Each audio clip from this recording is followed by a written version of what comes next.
Makaron podamashtimi? Xato va sirlari. Birinchi xato taomni o'ta sifatsiz makarondan tayyorlash. Sifatli makaronni ajratib olish siri. Makaronlarni kuch bilan sindirishga harakat qilamiz. Tez singani bu albatta sifatsizi.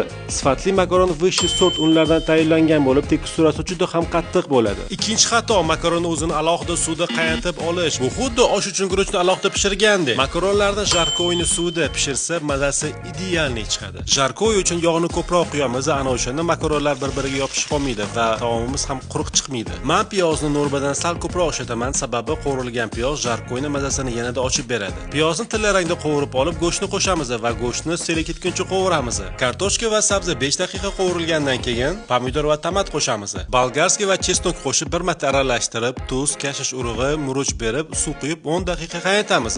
10 daqiqadan so'ng makaronlarni solib, yana 10 daqiqa o'rta olovda aralashtirib qaynatamiz.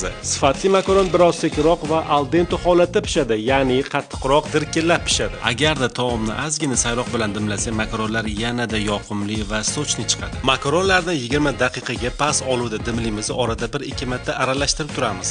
Al dente darajasida pishirilgan makaron juda ham mazali va taomni o'ta ishtahali qilib ko'rsatib beradi. Yaqinlaringiz uchun makaronlarni shu usulda tayyorlab ko'ring. Agar sizga ma'qul kelsa, duolaringizni eslab qo'yishingiz yetarli.